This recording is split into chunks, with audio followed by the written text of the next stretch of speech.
Hi guys, welcome back to Plot Mom. We are going to be having a lot of fun tonight. This is the second installment of a series of live plotting and writing demos to help you develop, plot, and write your novel. Today we're going to be expanding on the concept of mice that we talked about last week. So, to recap, mice quotient is a method of defining stories and elements within those stories that create conflict. These are milieu, ideas, characters, and events. Today we're going to be discussing the M in mice, but if you missed last week, make sure to check it out. Joining me today are writers and all-around brilliant minds, Erica, Chance, and Tobias. Would you please each tell me a little bit about yourselves and your writing experience? Erica, take it away. My name's Erica. I was on the last episode. I'm still just as insane. I've been writing random things since I was a little girl. I was that little wildwood child who had my own worlds to play in all the time. My first writing projects, I started with poetry, probably really bad poetry. And proceeded to fall in love with words. And then I moved on to short fantasy stories, but never really had the motivation/discipline to do anything with them until I met Allegra and she used literary whips to get me into shape. Tobias. My name is Tobias. I've known Allegra for almost 15 years, and we've been writing together for basically 15 years. Though I started writing younger than that on my own, and I've done mostly fantasy and science fiction, like short stories, text-based role play, things like that. These days, I do a lot of behind-the-scenes work with Allegra, stuff like both on the plotting and world building side, as well as like deleting all the stray spaces at the end of paragraphs in a document and formatting ebooks and all of those other things that are important, but a different skill set than actually writing. And Chance. Hi, I'm Chance. I've been writing for the majority of my life.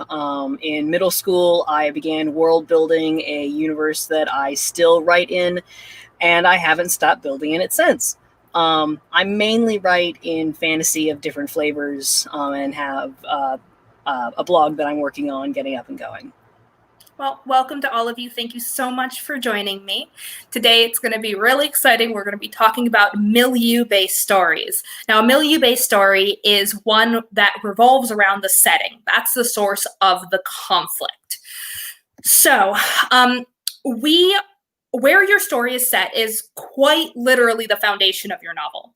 As such, it's an important early piece in the puzzle that should be developed right from the start. That's why we're kind of starting with this today. Specifically, I want to talk about both world building and how to showcase that world building. And to do that, we're going to be talking about something called mise en scene.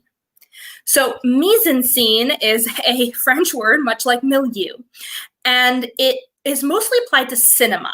It refers to everything that appears before the camera and its arrangements. So the composition, the sets, the props, the actors, what they're wearing, the lighting, the things going on in the background, all the things that we pick up on as an audience, but that isn't necessarily obvious right from the get-go.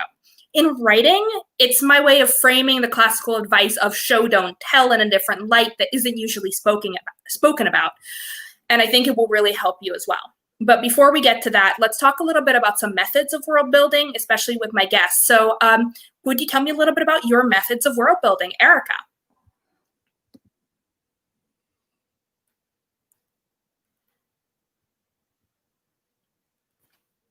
Did I just lose audio on you? I fixed it. Okay. Sorry, folks. All right. My methods of world building are a little chaotic. I tend to ask the question of, wouldn't it be cool if this world did that? And then I have to answer the question of, well, how does that work? And then I go to, but what if it led to this? Which inevitably leads to whatever story my characters are going to end up in, at which point the world's kind of fleshed itself out because I'm trying to make people suffer. Just as a reminder before we go on, this is going to be an interactive writing demo. So if you're in the audience, make sure to say hi. We're going to be getting some fun questions for you. And if you have a really interesting method of world building, make sure to let us know. Tobias, want to tell us a little bit about how you world build? Okay, so in terms of like getting my first ideas, I get a lot of stuff from like, if a book I'm reading or a show I'm watching or whatever, will have a cool thing. And I'm like that. And I kind of dissect. It's like, okay, what is it like about that thing that I find so fascinating? What else can I construct that has that same effect while being something different? And I have a ton of ideas just kind of floating around like that. But when I get to the point of actually like, okay, I want to flesh this out. I want to do really solidify this world. I will usually do a mind map. So I'll have a visual representation and I'm like, okay, this is my core idea. And then I try to think of things that are connected to that in various ways. Like, I have this element of the setting. In that kind of a setting, here's what kind of political, kind of situation would happen. And in that kind of political situation, here's some different social things that would kind of be the result of that. And if, okay, this thing happened, well, what was the precursor to that? And what other stuff would have come from that? And I try to just get this really kind of interconnected web of cause and effect and different elements. And it really helps me stay on track and not just have everything be way too dense and complicated. And also like helped me visualize, okay, I've been, this one area is really, really complex and I have a lot of stuff going on. And there's this other, branch that I have that I, have not spent any time on.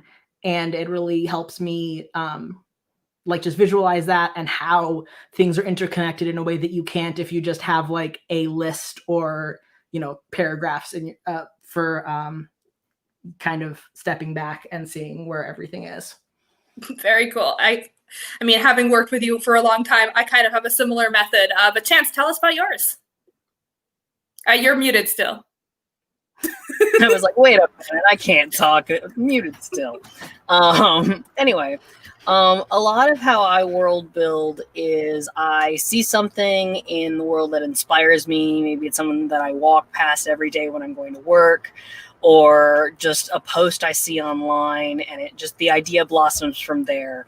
Oftentimes I'll begin writing the idea down and it gets way more complex than I intended by the time I'm done.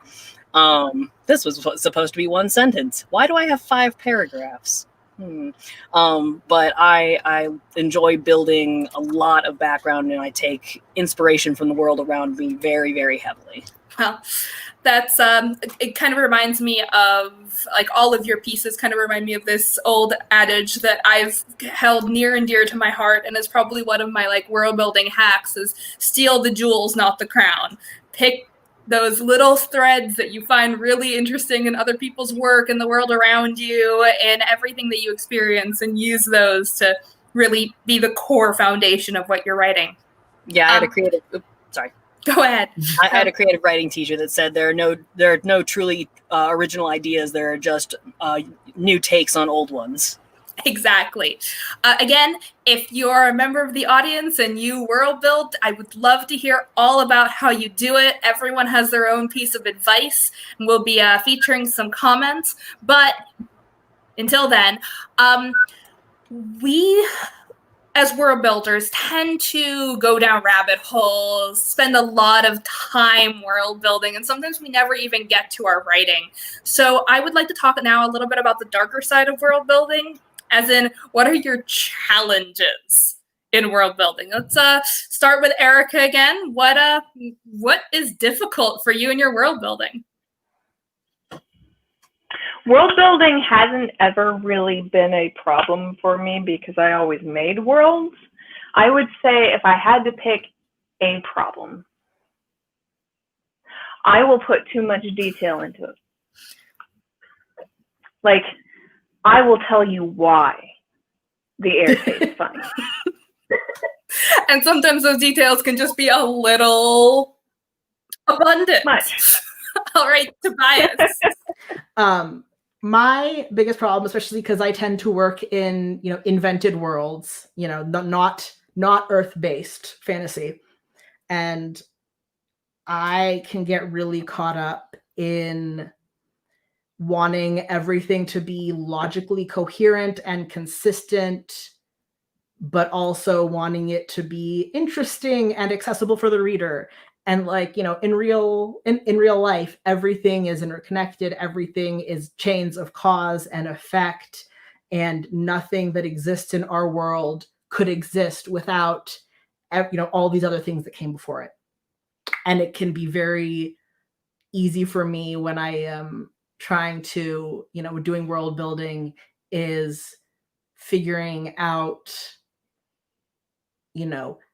how their language works if they don't have our English, English's history of everything. And okay, we have this environment, and I can say, okay, they have a desert, and camels live in the desert, so they should have camels. But then I'm like, okay, but what other animals have common ancestors with camels, and do those exist? And is the environment large and biodiverse enough to support that, a large animal like that? And, it's very there's just this part of me that wants to just go into everything, such a nitty-gritty detail that doesn't really it's going to be frustrating to write. It's going to be confusing and not fun to read. And I am just, and finding that balance where it is coherent enough that it feels like it makes sense and it feels like a naturally evolved world, but is not just so completely arcane in its structures. We actually do have a comment from the audience, which is different than what we've been talking about. Britt says, I'm a character focus first. So in my world building ends up coming after I've built characters to figure out how and why they ended up like this, which ends up developing the world around them. That's actually really interesting and kind of what we're going to be talking about in our exercise later, which I think is going to be really helpful for you guys who get really caught up in the nitty gritty, because we're going to be doing some fast and dirty character centric world building. But before that, Chance, want to tell us about your challenges? I get lost in the excitement of building the world itself. I want the world around the characters to feel as full and vibrant as real life is, and I want it to be immersive for the readers. And I create beautiful backgrounds and characters, but it's learning when to stop. When is it too many details? When is it okay? I can write the story now. And my devil is in the details. Another comment from the audience from Owen: it's hard not to fall victim to, well, crap, now I'm writing a textbook. The solution is to just write a textbook. Let's write the textbook. It's fine. It's fine. Hey, I think any fantasy author would totally, isn't that what just D&D and RPG guides are? Just big textbooks for world building? Exactly. I feel like pointing out Tolkien ended up writing a history book to explain why Middle-earth was the way it was. Yeah, the Silmarillion is my favorite of all of Tolkien's work. I admit, I'm that nerd. You can also just buy the Middle-earth Encyclopedia, which is in several volumes. It's true. So I think we're all kind of in the same boat of world building is why we write fantasy. But the thing is, world building doesn't necessarily have to be a fantastical thing. It could just be world building the actual street the protagonist who lives in your city and goes to your school goes to. It's every single detail around them and the specific choices you're making to tell the story. So let's jump into mise en scene. In my own experiences, both studying and writing, I've been fortunate to work in a variety of mediums. So while I was studying screenwriting in college, I first came upon this term and it really struck with me. I remember I was writing a paper on Children of Men, talking about how there's an entire story just in the backgrounds of every shot. And while I was writing, movies and play scripts, every single prop, background, costume, it's all carefully chosen to tell a story because the window you're allowed to tell it in is very small. It's, a few minutes, maybe a few hours, but that's it. A novel is hours and hours and hundreds of words more commitment. So we tend to lose some of that focus. And so this exercise is going to be about the subtext in novels, what we choose to include in our descriptions and word choices that can show us the setting without having to resort to big info dumps. As an example, in Suzanne Collins' The Hunger Games, a great deal of world building is conveyed by the way the character Effie Trinket dresses, talks, and moves through the world. I'm sure you've all seen it, but she is colorful and frivolous and discordant against the backdrop of the poor working class in the authoritarian District 12. These are the sort of vivid details that really present the core milieu challenges of that story. So does anyone else have some pretty good examples of where the mise en scene is applied very well? You can absolutely think about it at any point during this. We'd love to hear it from the audience. We'd love to hear it from our guests. I have to go back to Wizard of Oz. Yeah. So, there was a ton illustrated in Wizard of Oz, but it wasn't an info dump. It was, there's a yellow brick road. What the hey is this? Also, the black and white to color was so vivid and striking without ever having to say a word about it. Yeah, so you go, the movie took the book's description of this and, amped it up 1,000 times. You go from this dull black and white world where everything's normal and mundane to this magical, colorful place where it's insanely bright and almost dizzying when you transfer. Yeah. And the surreality of it was built not just in, oh my God, everything's bright and colorful and pretty, but in the way they go on and describe the Munchkins and how they're shorter than Dorothy, who is not very tall. And how everyone's gyrating around her, kind of like the tornado. Yep.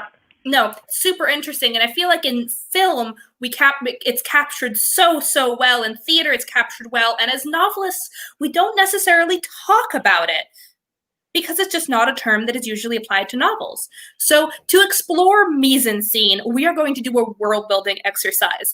And if anyone caught last week, you know that the exercise is kind of the core of this. We will take any audience input. We will try to throw it in here. So if you have an idea, a crazy thought, a question, please post it. We're going to have a lot of fun with this. So in tonight's exercise, we are going to be world building a single small contained setting like a street or a house. The key to world building for a novel is to create the framework to tell the story. Too much and you never get around to writing the novel, as I'm sure some of you have experienced. Too little and it feels like you're writing kind of in a void, which sometimes actually I'm kind of culpable of, where I'll just jump into the dialogue and the action and then it's like, oh, where is this? Are we outside? Are we inside? What's going on? So, yes. I think also having a good feel, and it's not just a matter of knowing the facts about your setting, about saying okay, this is, I'm going to say, my default was going to go to, to a fantasy setting, but even if you're doing a more modern realistic setting, it's, you can say, okay, this is happening in the year 1997 and I know what kind of technology existed in 1997, so that's technology my character is going to be using. but there's also, there's also just having a feel for it so that you don't have to fact check everything, so that you don't have to keep track of every detail because you know how it feels. And for me, that can be really helpful with moving from world building to writing. That's actually where we're going to start. We're going to start with aesthetic details. So I'm going to bring up a document, and what I'm asking each of my lovely guests to do is come up with one aesthetic detail. Now, we talked about this a little bit beforehand, and we settled on a genre. So tonight we're going to be world building a dystopian future on Earth.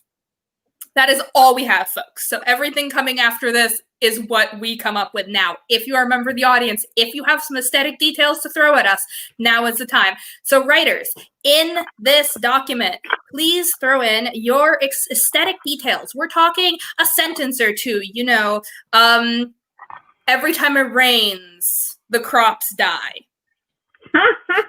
Something like that. So go ahead, let's do that. And we're going to be writing live. Everyone has access to this document. So we are going to be expanding on all these points. If anyone in the audience has any questions about what we've talked about so far, I'd be happy to answer them. And we're going to go through this pretty quickly because the whole point of this is to be able to world build and get to writing as fast as possible, but still having as, exciting world as possible. I let everyone else go first so that I can just sit here and. Well, while you're thinking, Tobias, Erica, go ahead with yours. What do you got? The safe house that we live in has metal bars to slide across the metal reinforced doors and windows. There's something dangerous outside, or something that they don't want to get out inside. Chance. All right. Apparently I spelled mushrooms wrong, but when the sun sets, you can really see the radioactive glowing mushrooms. All right, Tobias, we're counting on you. Okay.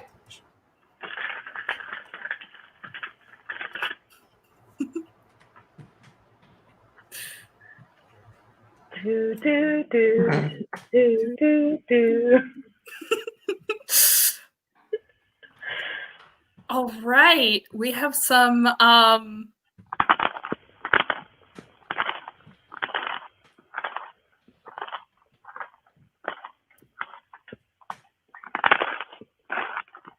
I love working in GDocs, by the way. For any writers out there who work collaboratively, GDocs is the thing to use. We can be typing in real time with each other. I have now written in the last year or so the equivalent of about 4 novels collaboratively with other people within GDocs. So if you don't already use it and you're working with someone else, seriously consider transferring everything to it. Make backups. Make backups, yes. Thank you. All right, Tobias, what's your aesthetic detail? So mine is kind of taking that the core of all this was caused by an unexpected tectonic event of some kind that breached long-term nuclear waste storage. Now, depending on the specifics of that tectonic event, there could have, also been, volcanic activity causing that, or it could have been earthquakes. But basically, the Earth. We had some nuclear waste stored somewhere that we thought was safe, and we thought it was, cased in clay and concrete and everything. It was supposed to be good for, thousands of years, and it wasn't. Excellent. You had to blow the lid on Yellowstone, didn't you? Yeah. I mean, don't we all? Isn't that just like just again, jewels, not the crown. Anyways, so we have some details. It is a dystopian future Earth. Tectonic events have breached long-term nuclear waste storage. When the sun sets, you can really see the radioactive glowing mushrooms, and the safe house has metal bars to slide across the metal reinforced doors and windows.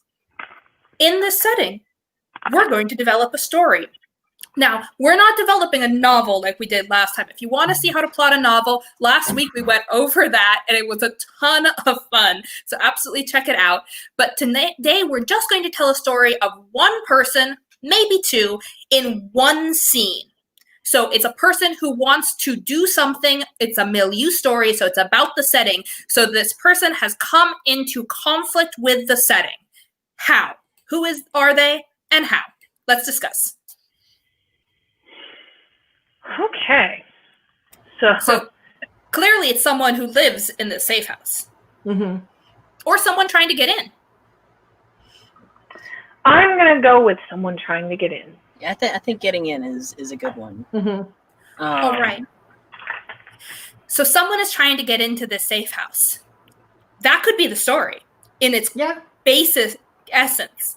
So let's talk a little bit more. Let's get a little bit more plot going. What is the first challenge to getting into this safe house?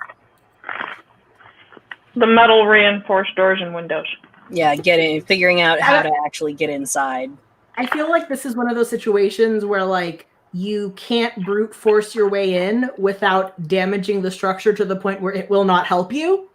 You have to convince the people who are already in there. So that's our first conflict. That works perfectly.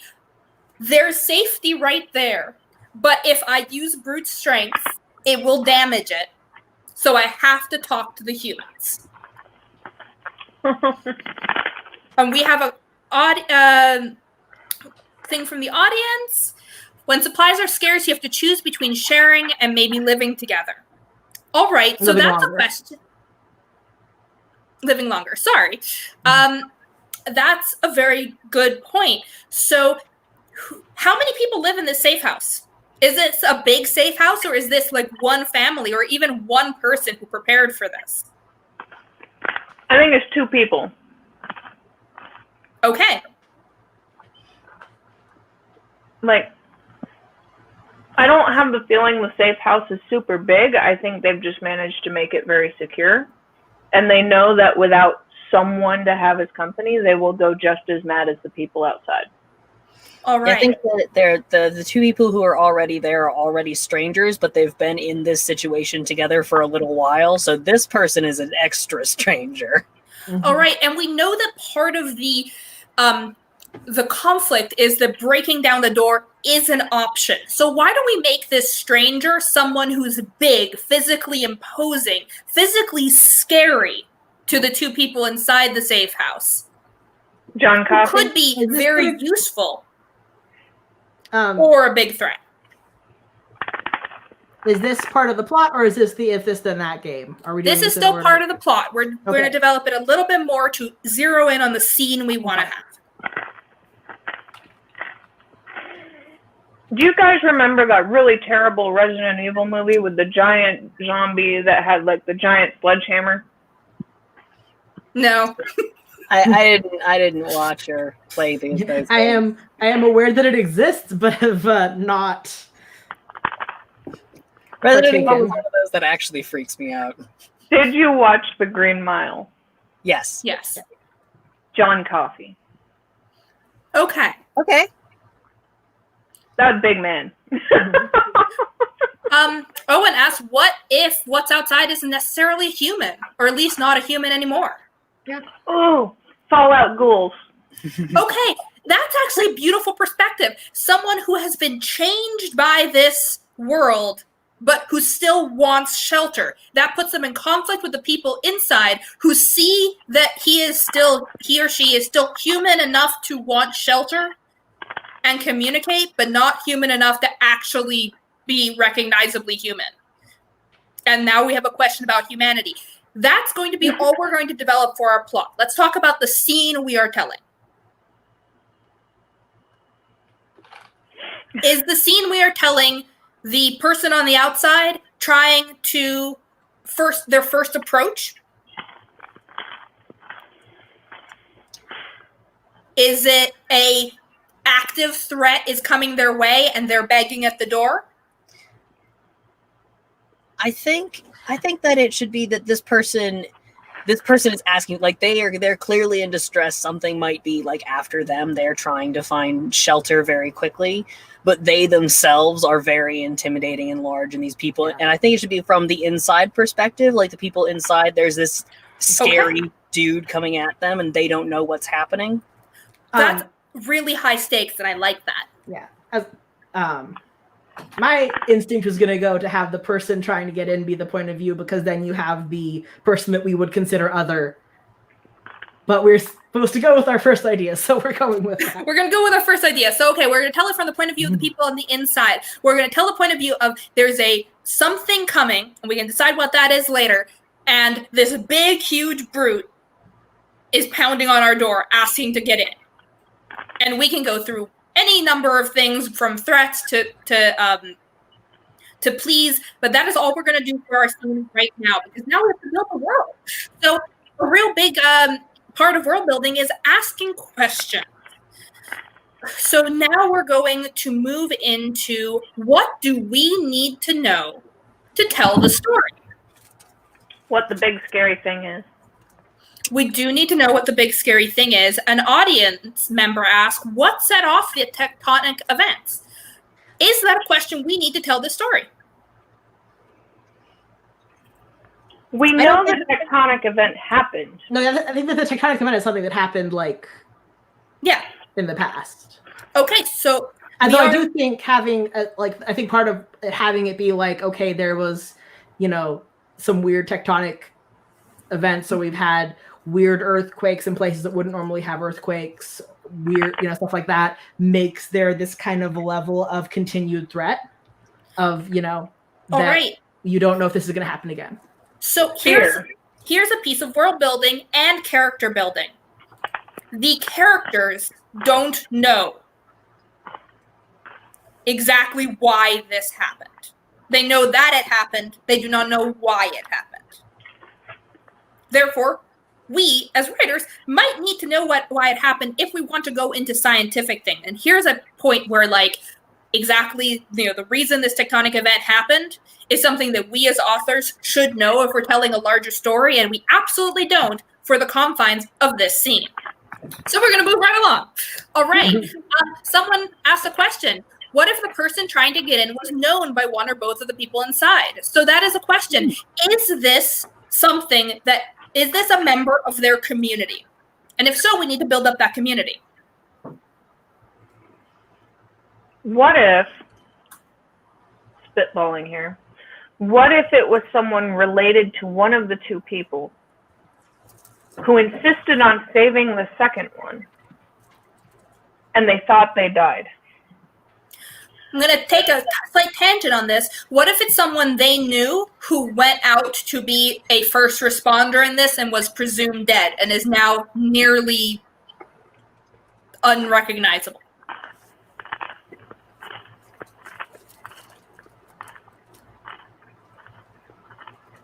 I'm getting Fallout Ghoul vibes. All right, well, we're not necessarily answering these questions yet. So what are some other questions that we need to know to write this setting? What's coming after the person outside? Yes. Trying to think, prognosis isn't the right word, but basically, how long can the people in the fallout in the safe house reasonably stay isolated? Okay, that's a really good question. I would say another quite obvious question is, are there communications still? Do we still have TV and radio, anything up?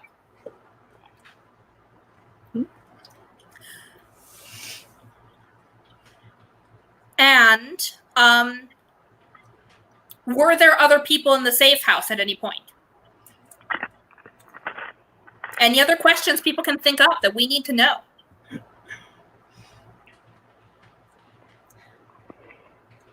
So, is there anything actually following the person outside? It's a good question. Is it in their head or is it real? what makes our two normal humans terrified of the not normal humans? What makes them so dangerous other than appearance? Clearly they've got radiation. to be And radiation. Yeah. Well, yeah. But, that by itself, you could probably deal with if you're in a safe house that is metal reinforced. Let's make this a little bit more interesting. Lead reinforced. So what makes them so leery of being around the radiated? Yes. A question from the audience. What are their supplies like? How much food, etc. do they have? Yeah.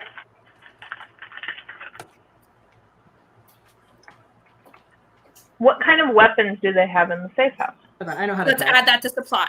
Yes. And why do they have a lead reinforced safe house? Radiation. Well, no, but why did they have it to begin with? Did they build it after? Did they find If they it? built it after, how did they not get radiated in the first place? How long ago was the cataclysmic event? Very good. Very good question. I think I'm missing things because I don't type quite fast enough for this conversation. You're fine. We're going to be expanding on a whole bunch of these things, and we are okay. We're going to be able to keep a lot of it in our heads, too. All right. Any other major questions? We're going to be adding to these as we build. Also, how long ago was the cataclysmic event? Is this the first generation? That's a very good question. I'm throwing this wrong and letting... I just read a wonderful novella called Wild, where the entire, it's a dystopian novella, and the entirety of the book is all about this pretense of how the world is and what it looks like and how many generations have gone by. And there's a twist at the end that is just astonishing. I will try to remember to post a link in the chat. It is phenomenal. In fact, while I go look for that, I want to start answering some of these questions. So let's go from the top. Let's just try to answer each one of these questions. We might be adding more as we go.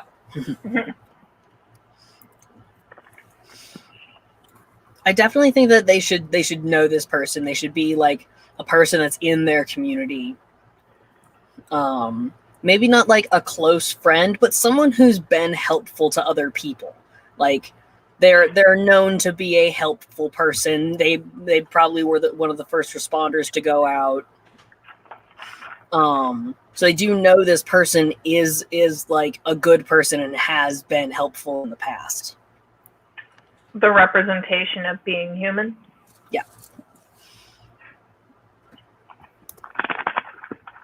I like that. And that's The also monster because if, somebody who is, putting themselves at risk to help others, it's, they're not just, like a helpful, nice person, but they're someone who's willing to self-sacrifice to help others. Exactly. Yes. Big deal there. That really gives a lot of character and a lot of empathy towards the person on the outside, which often is viewed as the outsider, the enemy, and it really personifies them. So I like that. What's the person running from? A horde. I'm going to lean into this Fallout Ghoul thing. I mean, there's nothing wrong with it. All right. Yeah, probably some kind of mutated creatures running after him. After them. Okay. Maybe so some kind of mutated pack of mutated creatures. Let's go with an animal of some kind, because we already have a humanoid type, and there's a way to expand our world building and what we're showing by showing how the animals reacted to this. Yeah. I think it should be a horde of mutated cattle. Good. Ooh, I love that. My first thing would be like something like horses or something that are live in groups, but are not a thing that you would generally consider a aggressive, dangerous. It's just imagine. I just think that having. Oh, sorry. Okay, so cattle, is this somewhere agrarian. Do we set this, somewhere basically on what was a farm or, farm country? I have an idea.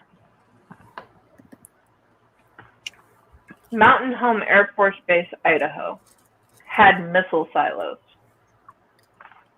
Okay. They're decommissioned missile silos. It would be a great place to find all the metal you would need to have a good safe house. I like that. Would you like to write that in? Because Yeah.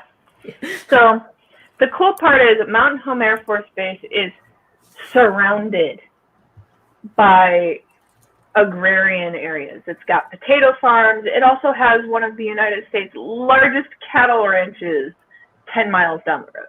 that must smell fantastic. It is a high plateau desert, so honestly, you don't smell it so much as it turns into dust that you breathe. Oh. Cool. Yeah, very good. Oh, okay, that's a great detail. So right there, we're going to have some amazing details in that the air smells of a certain, particular aroma. Oh God, that's going to be great. Okay, let's keep going. Let's move right along here. So how much communication with the outside world is there? We now know that the safe house might be on top of a miso silo.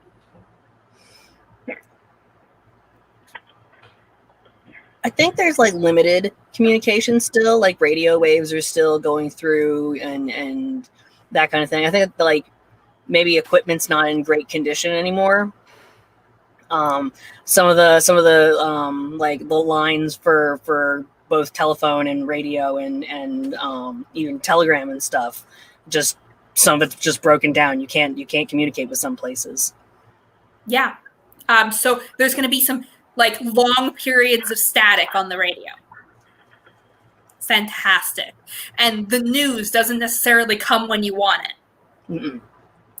Well, Wonderful. All right. Where were there other people in the safe house?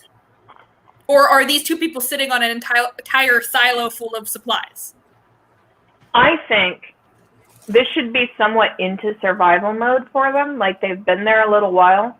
I think the reason that they're not irradiated is because they were punk, older teenage kids who went into a restricted area because they wanted to see what the inside of the decommissioned silo looks like. And then terrible things happened.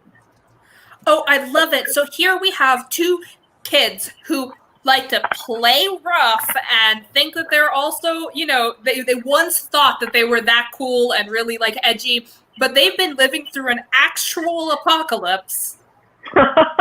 And now here is an adult outside, someone who was respected in the community, someone who went to help, who had skills that they might actually need to survive, but who looks like a monster and might be dying and might kill them. And maybe if they open the door, the screaming radioactive cattle will get in.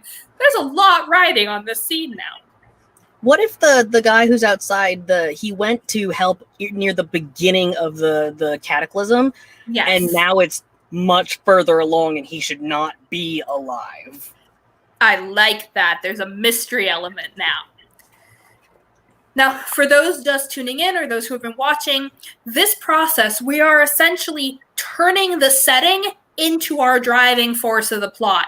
This radioactive, strange wasteland after this big, giant tectonic event becomes the source of conflict for our characters. Now, of course, there are the other elements of mites. There are characters creating conflict for each other. There is intrigue. Why isn't this guy dead? What happened? And there is this giant event that we know happened. These are all parts, but this story is primarily driven by the setting it is in. All right. So what is scary about the changed people? I think what is scary about the changed people is there is just enough left of them for you to kind of recognize who they were, but most of them are nuts. So Yeah. here's a beautiful piece of realism that we can throw in. This is where I would actually do some research. Mm-hmm. Here's where I would put a pin in it and say, when I'm writing, when I describe this person, I'm going to research the long-term effects of radiation. There's specifically one guy, one very, very unlucky guy that I just read about in a book who survived both nuclear explosions in Japan. Yeah. I would go and read about him. I would read about people who survived Chernobyl and really insert those vivid details into the description of this person. You also have a lot of people who, before we understood what radioactivity was, who oh God, I'm forgetting the name of it, but because forgetting the name of the element that they used on clock faces because it glowed, and the people who were making those watches then would get terrible cancers because they were working with radioactive stuff all the time. Madame Curie. Yes. All right. And how long ago was this cataclysmic event? 4 months. Okay. 4 months it is. Nice and recent, short enough a time that these kids have survived, and not long enough that, they've necessarily gotten good at it yet. We have a suggestion. The women who were doing the watch dials were the radium girls. Radium, that's what I couldn't remember, radium. So, yes, we would be researching them. We would be researching Unlucky Dude from Japan. We'd be researching all these different things.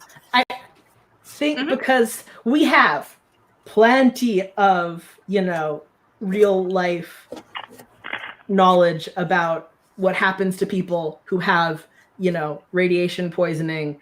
They generally don't turn into, non-human monsters. So there has to be something else, whether it is not necessarily, because to a scared teenager, someone suffering from regular radiation damage plus some actual physical injuries. But if this is a thing where we have these mutated cow monsters that are attacking people, I feel like there's either so there's something more. If we're going to keep it realistic, there's something more. So we don't know why, but the radiation has gone above and beyond what radiation normally would do. I know what it is. Okay. Alien cordyceps fungus. Sure, we're doing an exercise. Something that would have been innocuous but cool with science jumped in to the setting and made it all worse. It could have been radiation messed with the way cordyceps worked, and it jumped species because each cordyceps messes with different species. Idea from Owen: what if a radioactive fungus is causing people to mutate? Let's go with it. All right, so it's beyond. So what we really have is a bunch of kids who were raised on Fallout find themselves in Fallout, and it's just as horrific as they were led to believe. And doesn't come with the cool armbands and fun guns. So I had an idea. We don't have to go with it. I had a fun idea. What if the kids in the silo are the ones who are suffering from radiation poisoning, and all of this is actually hallucinations and delusions? That would be great. That would be actually a really fun twist. So we could go with that. All right. So now we have a basis for our world building. So we're going to change course a little bit, and we're going to take some details. So specific little details, and we're going to play an if this, then that game. So I'm going to throw in a few details that I find interesting, and we can add them. So abandoned silo. How do you spell silo? That's how you spell silo. I think we should play an if this, then that game. I think we should play an if Fallout generation. How do you survive? Luck. And let's get some other little pieces where we want to expand just a bit.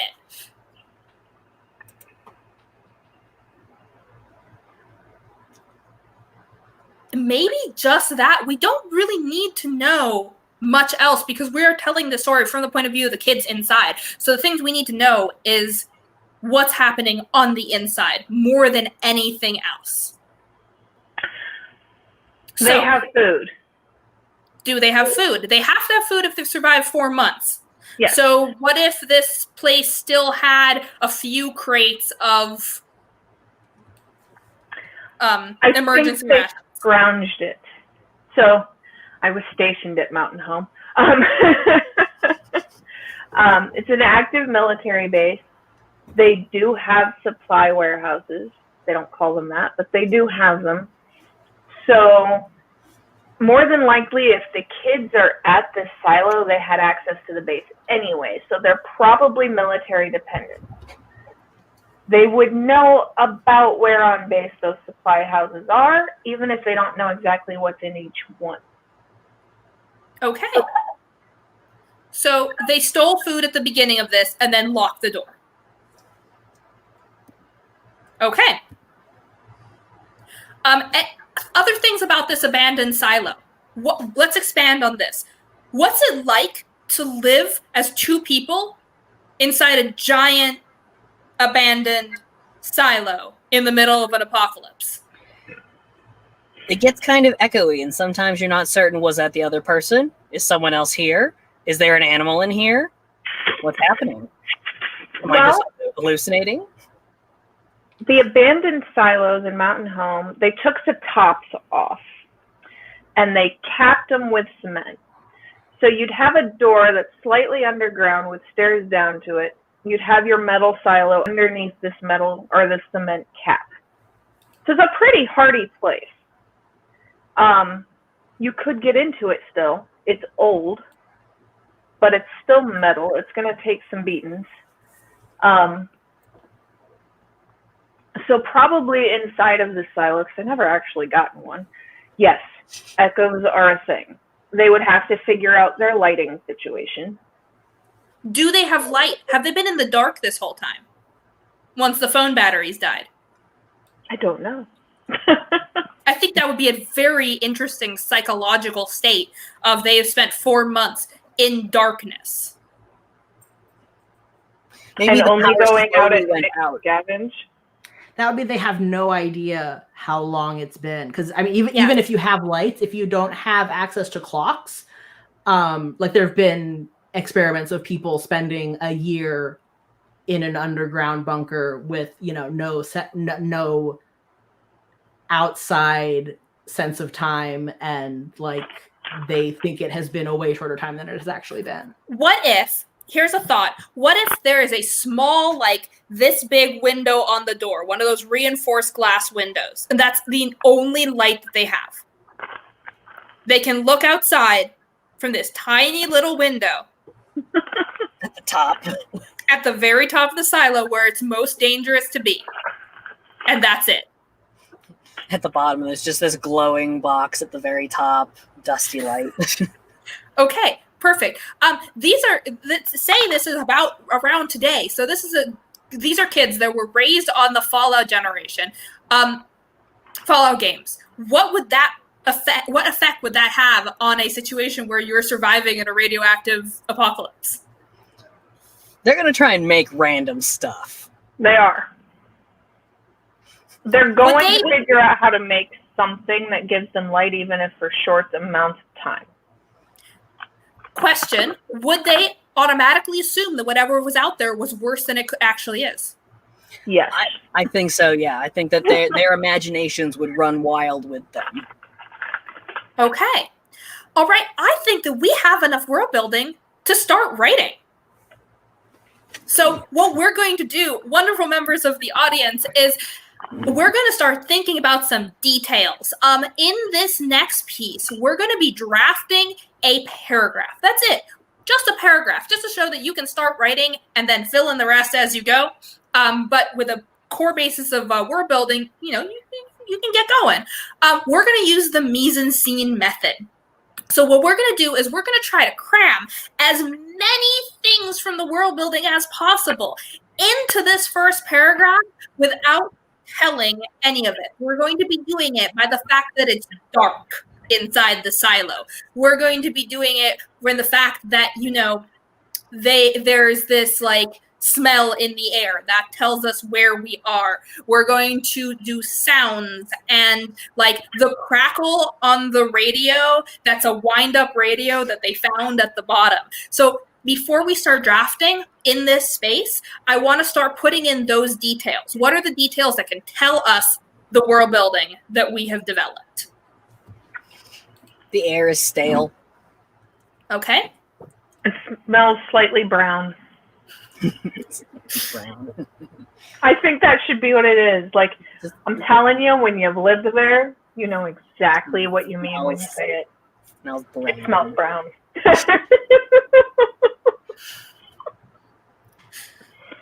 Okay, the echoes I think are really, really, really telling.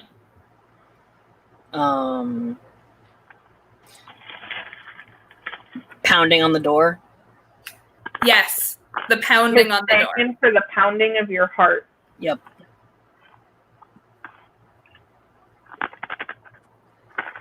What about the taste in their mouth? It's been 4 months since they brushed their teeth. It's their teeth. Also brown. Brown. But there's going to be a rough texture to their teeth. Yeah. They may be like chronically a little bit dehydrated. Mm-hmm. The water is definitely stale down there. The water may or may not be safe. They don't know. Whom's to say?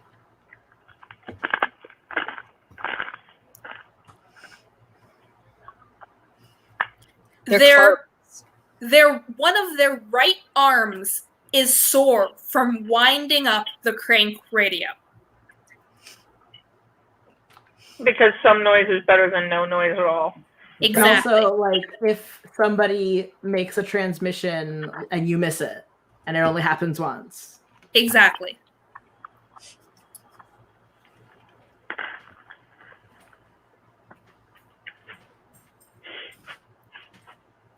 Funny thought. Keep going.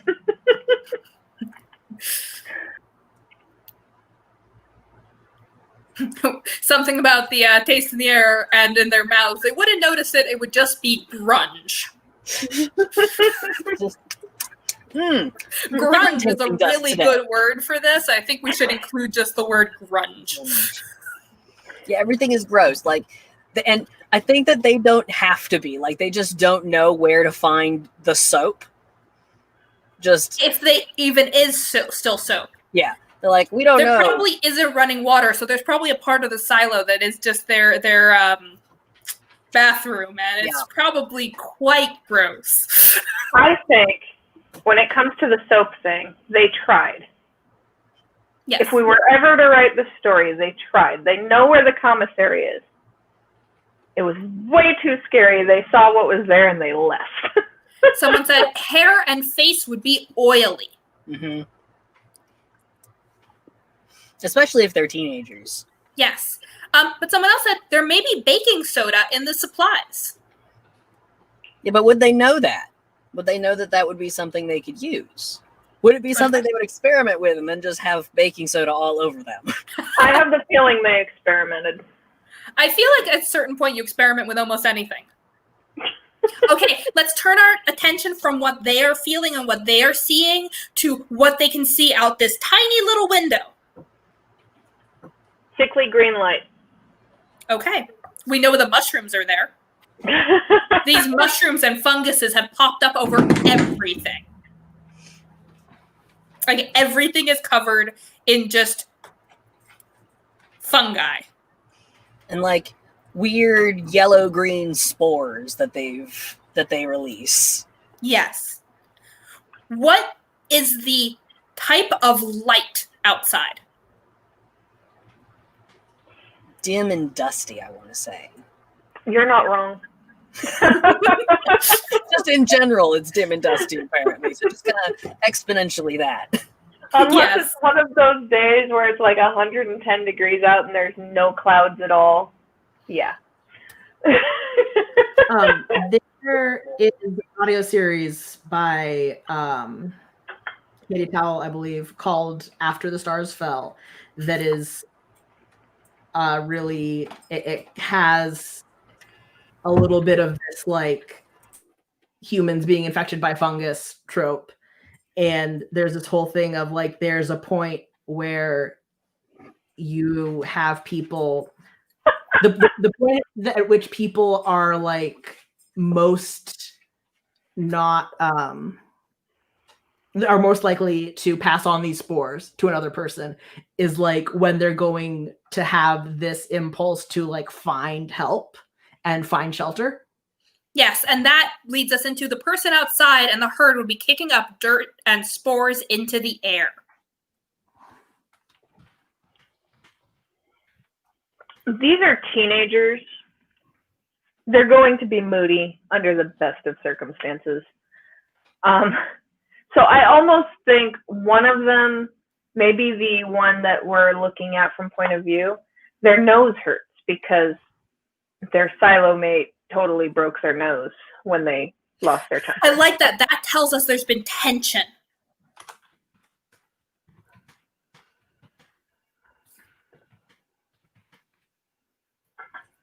All right. And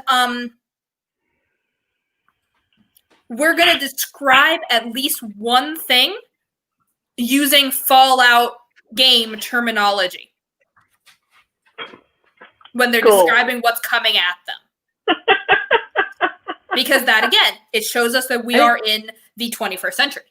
I think, and the both fall, like both, but like that in general, like using the fact that there has been a lot of post-apocalyptic, and you know, obviously this is post-apocalyptic media is not a new thing, but the specific flavors of it that have kind of existed over the most recent decades, and the kind of vocabulary that people have for talking about talking about those settings. And you know, would they call these mutants? Would they call them zombies? Would they call, you know, them monsters? Well, yeah, there's yeah, but we could use multiple pieces of that terminology scattered throughout. Okay, so and let's use that some modern references to, you know, the apocalypse. All right, I think that's enough. So we are actually at our hour mark, so we're running a little bit behind. So we might only do the first like couple sentences of this paragraph.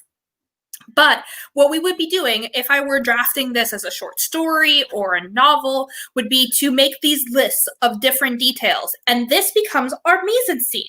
These become the details that tell a story within a story.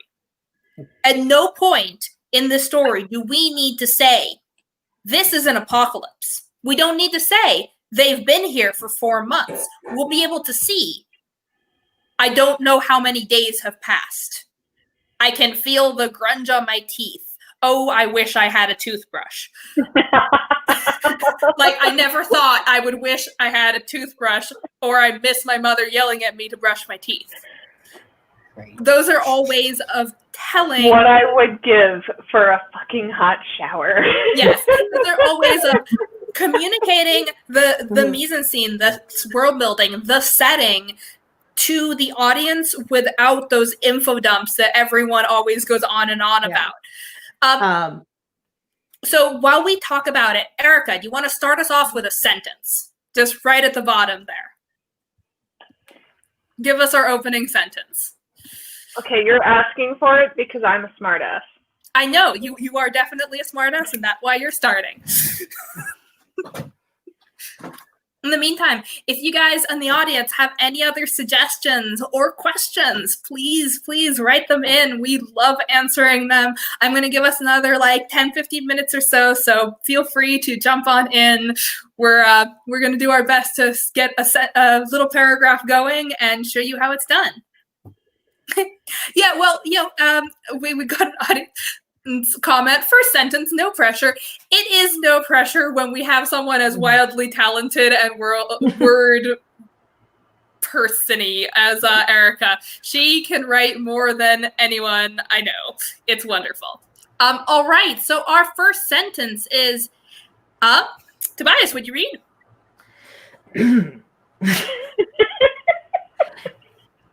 If Brad offers to piss on me one more time when I make mention of how much I want a hot shower, I'm going to find a way to break his nose this time. I swear to God. All right. Chance, want to write the next sentence?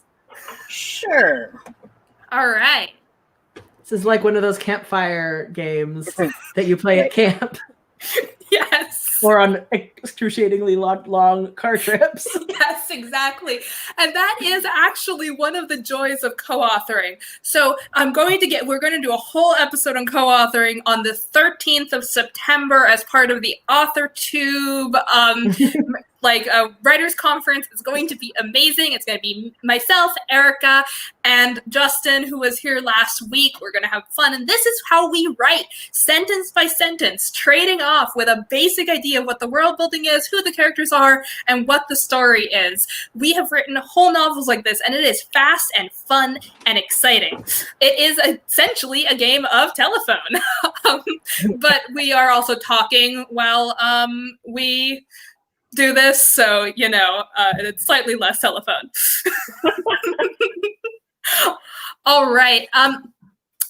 It seems like people are pretty excited for this, and I am too.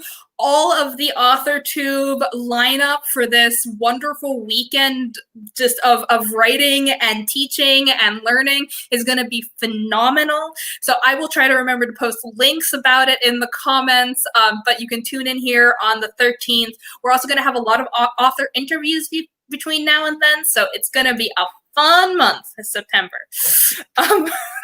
All right. Do we have a sentence? Looks like we do. All right, Chance, read it. Oh, you're muted. Sorry. There we go. I ran my tongue along my grungy teeth. Taste of blood still lingering in the grime. All right. Tobias, do you want to talk a little bit about this here radio and then the pounding on the door in your sentence? I'll read it for you, buddy. I have a dog that really wants my attention right now. Dogs are the best writing companions, except when they keep you from writing. It says it's 10 o'clock. I get dinner at 10 o'clock. Excuse me, sir. Don't you know, dog, that we are in an apocalypse? Ooh, we have a lovely little addition. The metallic taste of blood lingering in the grime. Let's add that metallic word in there. I think it's an excellent word choice. Now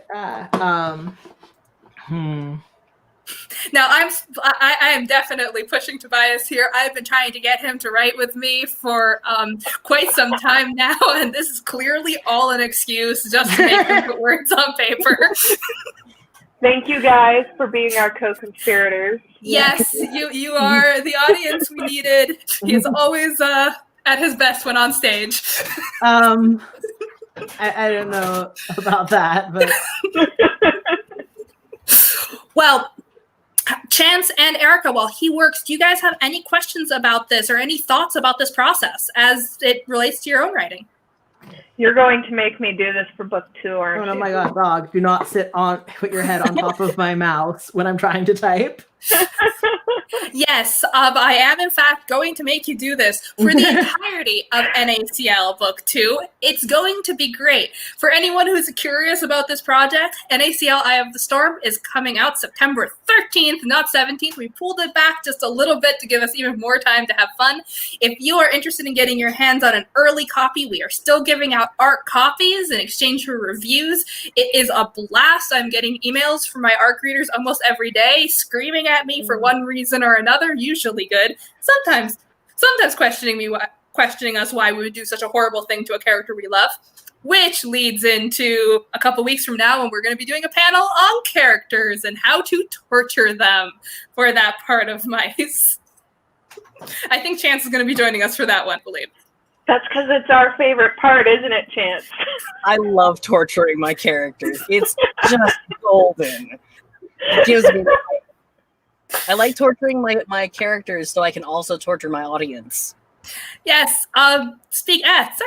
Speaking of audience, that's what the Discord is for. We have a Discord. Plot Mom has a Discord. It's a great, fun writing community. There is a link down below if you are not part of it already and you are interested in writing or keeping track of what we're doing. It is a lot of fun.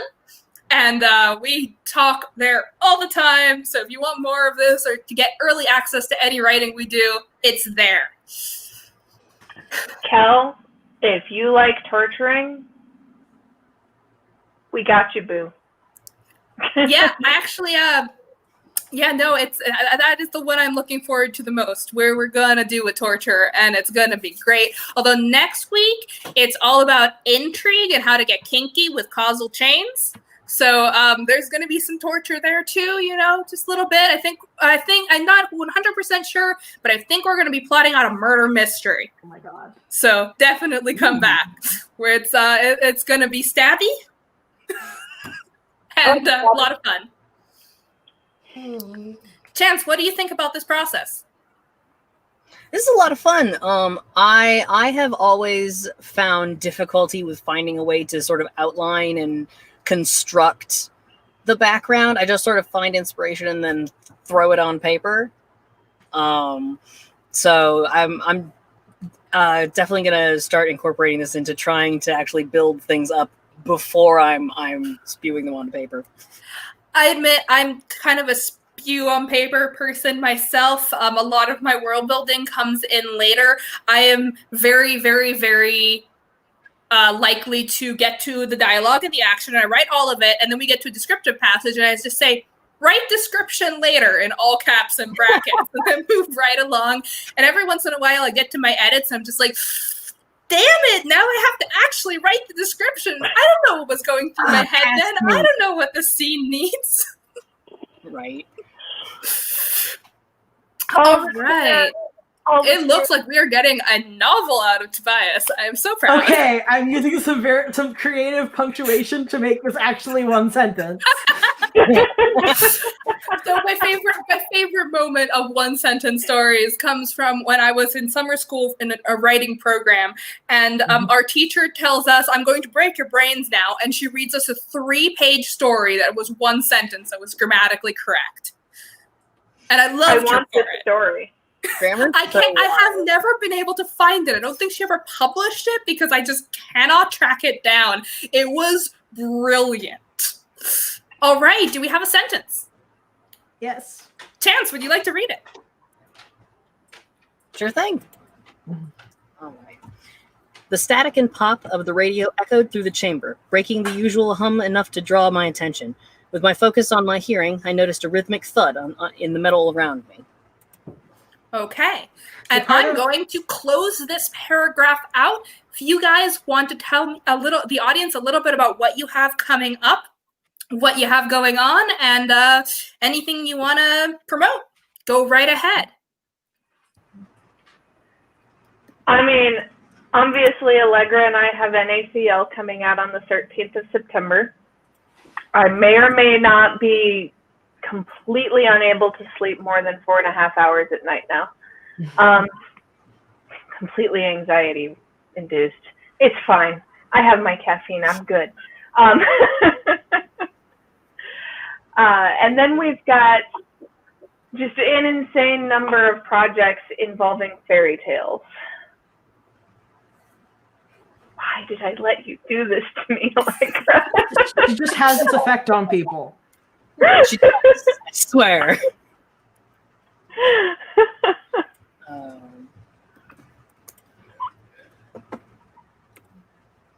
I can go. I have a creative writing and creative projects blog. I'm currently redesigning it a little bit to be a little easier to navigate and have some more spaces for the different creative projects that I'm working on. Most of what I'm doing are early drafts of my writing based in the 3 fantasy worlds that I made. And I'm going to make some original videos, and I'm planning a podcast. So all of this is probably going to be coming out early next year. Fantastic. I'm excited. Thank you. I'm excited too. So I don't really have any personal projects going right now, but I have been really heavily involved in Allegra's Where Shadows Lie, which is currently available for purchase in places that I'm sure are in the description of this video, or will be soon if not. I mean, you can go to her website, which is definitely linked there. I have done a lot of back-end technical work for it. I also did a little bit of writing in like the found documents that exist there.